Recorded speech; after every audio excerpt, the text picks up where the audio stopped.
Assalamualaikum warahmatullahi wabarakatuh. Minasang ohayo gozaimasu. Berjumpa lagi bersama saya Lestario Novianto, guru bahasa Jepang.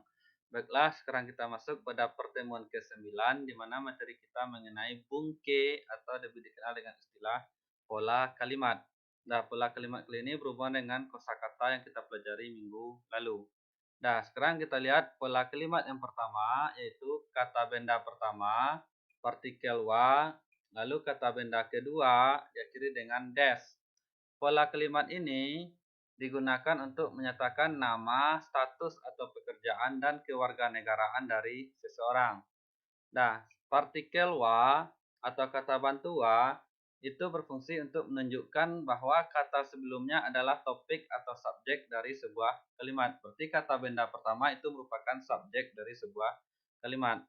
Nah, sedangkan kata bantu des itu untuk menyatakan bahwa kata benda yang diikuti oleh des itu menjadi predikat. Berarti kata benda kedua itu nanti fungsinya sebagai predikat karena setelah kata benda kedua diikuti oleh des.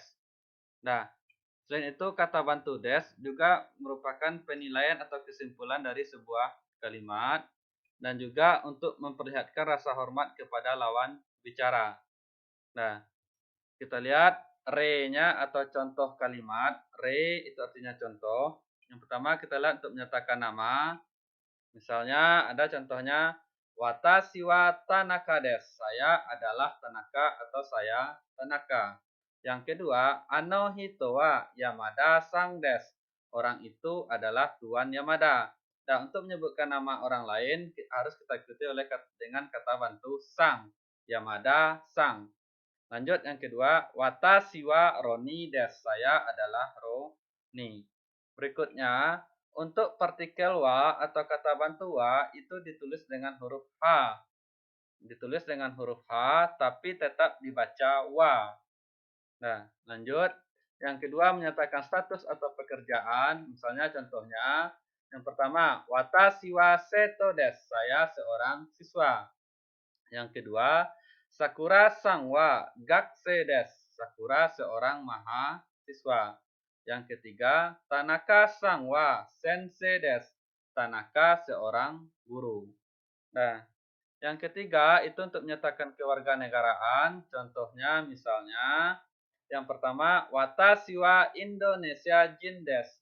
Saya orang Indonesia. Yang kedua, Tanaka sang wa Nihonjin desu. Tanaka orang Jepang. Yang ketiga, Hong sang wa Taijin desu. Tuan Hong orang Thailand. Nah, berikut pola kalimat yang kedua, kata benda pertama diikuti oleh partikel wa, kata benda kedua diakhiri dengan ja arimaseng. Ja arimaseng merupakan bentuk negatif dari des. Bentuk negatif dari des. Nah, kita lihat re-nya atau contohnya. Untuk kalimat positif misalnya watashi wa Tony desu. Saya adalah Tony.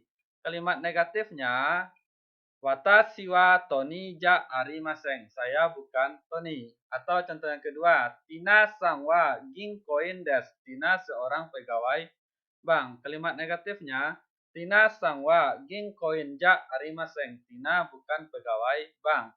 Yang ketiga, Haruda sang wa Nihonjin desu. Haruda orang Jepang. Kalimat negatifnya Haruda sang wa Nihonjin ja arimaseng. Haruda bukan orang Jepang. Berarti ja arimaseng ini merupakan untuk kalimat negatif, sedangkan des untuk kalimat positif. Nah, ja minasang kokomade owarimasu. Sampai di sini dulu. Arigatou gozaimashita. Sayonara.